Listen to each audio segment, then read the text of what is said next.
Hi guys, I'm Lynn Jones and I am here with CIDA today to talk to you about reviewing student work. And hopefully if you're watching this, you are a new or experienced site visitor, and I'm here to give you some pointers of things that I have found that are helpful. I think I would first start by saying there is no one correct way to review student work. Different people do it different ways, but there are a few things that I hope can help you in this process. The first one is take copious notes, and you will hear me say that over and over again. Those notes will be valuable to you when you're writing the report. They'll be valuable to you when you're having to edit the report. They may be valuable to you 6 weeks from now when you're having to answer questions from the actual CIDA folks. So take copious notes and develop a system from day one.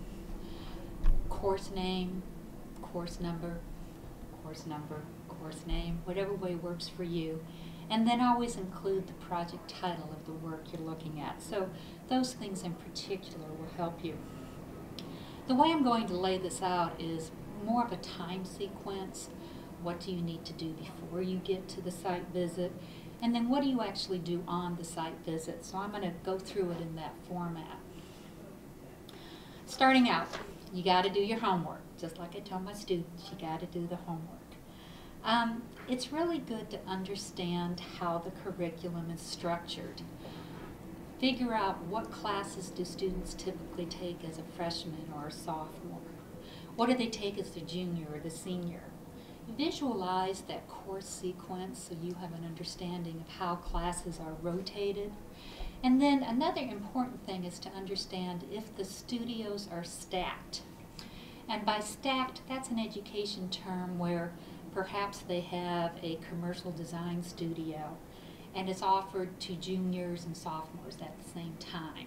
So the quality of work that you may see coming out of that studio may be varied because you're getting higher end junior level work and perhaps not so great sophomore level work. So just know that ahead of time. You also should be assigned certain expectations or some of the standards by one of your team chairs. If you don't know that up front, you can ask your communications chair, I believe is the proper term, which standards and which expectations you will be covered. We're all responsible for all of the standards, but due to time constraints, you'll be assigned to specific ones. So get particularly familiar with those. Go through the matrix. It looks like this. There will be a matrix, and you'll see this. It will have the various different expectations listed on it, and they'll indicate, they being the program, which courses those particular expectations are covered in. Go ahead and start to become familiar with which courses relate to those expectations you're covering. You'll also be given this great little bound book of notes. It's got the standard guidance key on it from CIDA. And in here is a great place to take your notes. Each one of these is one of the expectations relating to a standard, and there's plenty of room to write. This becomes a very important tool for you to use. You might even go through this ahead of time and highlight those expectations that you're supposed to be covering, and then using the matrix, you could actually indicate which course those expectations are covered in. Now Megan is sitting over here, one of the CIDA staff members. Anything else about this I've missed so far? I don't think so. It's just a really valuable tool. So. Yeah, it's a very valuable tool, and if you use this to put all your notes in, they're all in one place. So that's your homework. Get familiar with the curriculum, know the various expectations that you're supposed to have covered, highlight those in this bound notebook, and then indicate which courses you'll be looking for where those expectations should be covered in. Okay, that's step one.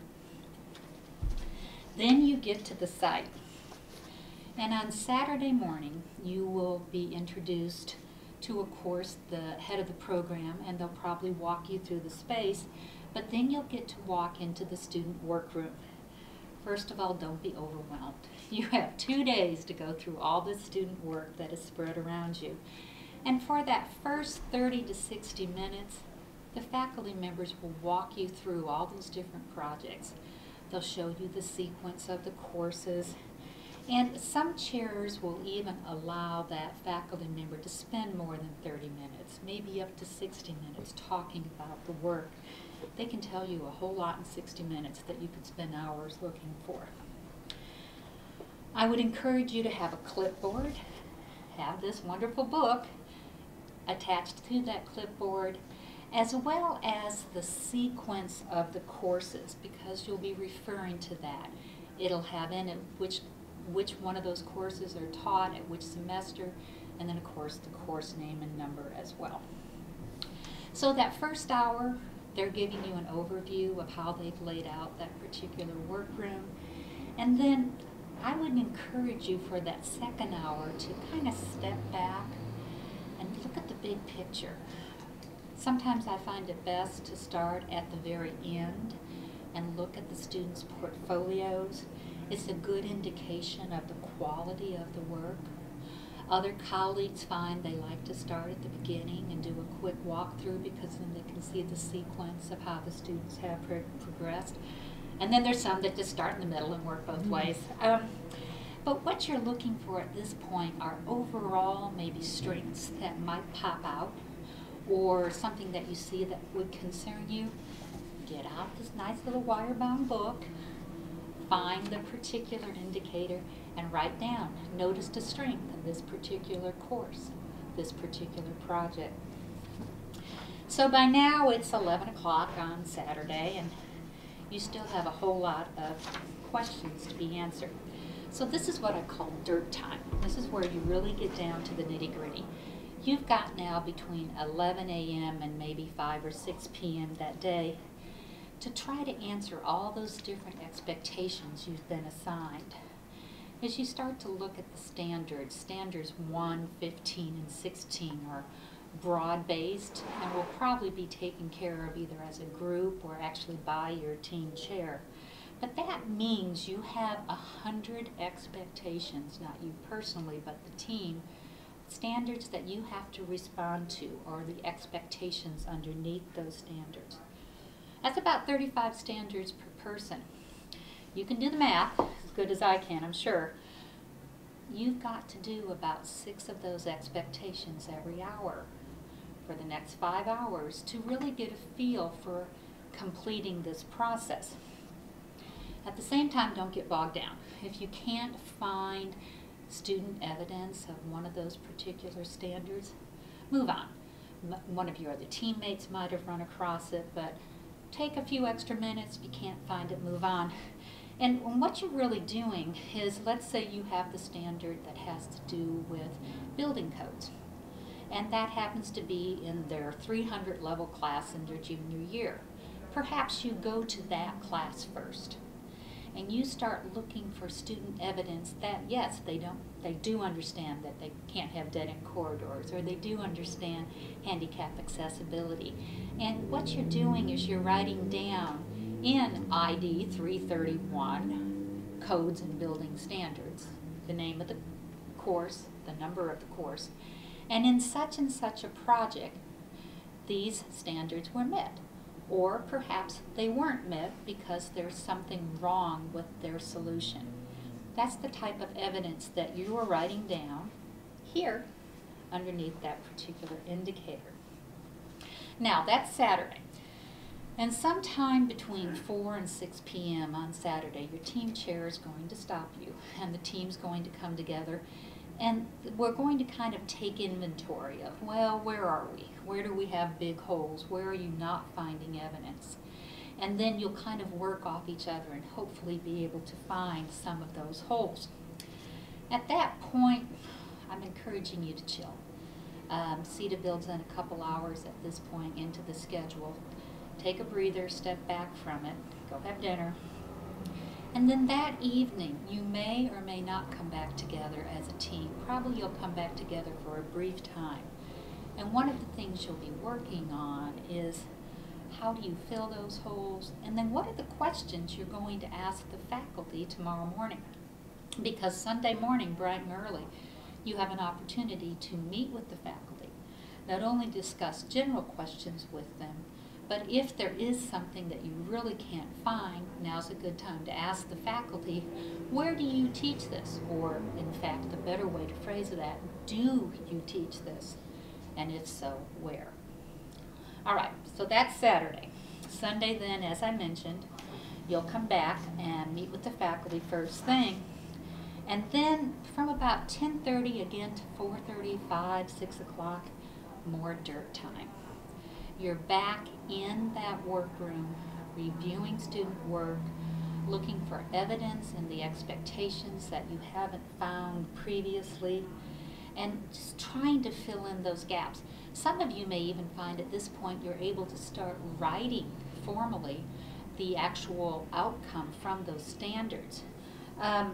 Others of you may still be looking for work, but truly, by the end of Sunday, you should have the majority of those expectations analyzed, at least in your mind, what's been met, what has not been met, what perhaps have you not seen any evidence of, or perhaps there's plenty of evidence, but the quality really has not been met. Again, you'll get guidance from your chair. They'll stop you, take an account. You may be sending questions to the school, to the program director, asking for more work because you cannot find any work in a particular area. But that will all go through your communications chair. That evening, again, take a breather. Give yourself a couple hours to step back from this, to move away. And then Sunday night, you are really working on writing. Now, that should get you through reviewing the student work. Realize it's still there Monday. You can go back and review it again.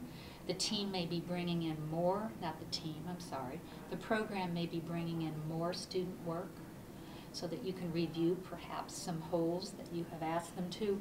But the work doesn't disappear. It's there. You can go back to it Monday. You can go back to it Monday evening. Now, sometimes I get questions. Well, Lynn, how much work is really enough? How many projects do you need to see for each one of the courses? Personally, I base that decision on the size of the program. If a program's graduating 6 to 8 students a year, if in a particular class I'm seeing 3 to 5 examples of a project, I believe that is sufficient to show that the majority of the students are completing the work at such and such a quality level. On the other hand, if the program's graduating 20 or more students every year, well, then you have to be looking at a much more significant number of work. It can't just be 3 to 5 students, because that may be the 3 to 5 obviously top students in that particular class. So it varies by the size of the program, and that's my personal guidance on that. And I think, again, another question I get is, well, what if I can't find an example of a particular expectation? Again, you ask. We are partnering with the schools. We're partnering with the university. We're not there to nitpick. We're there to give them every opportunity they can to show you what their students can do. So give them every opportunity you can to allow them to show further work. That will get through my questions, and I'm going to ask the CIDA representative here if she has any other things I've missed. So Lynn, when you're on site and you're reviewing student work, what if you're seeing a particular weakness in that work? You feel like you've seen enough work, but there's just this weakness that's been evident throughout. Do you ask the program for more work at that point? I don't at that point. If I have seen a large quantity of work and the weakness is occurring over and over, there's no need to ask for more work that's going to show me more weaknesses. It's a weakness, it's given, it's there. They have to accept that. And the point is, that doesn't mean they're not going to get reaccredited. It simply means that they may have a weakness in this area that they need to work on. Anything else? All right, thank you, and hopefully this has been helpful.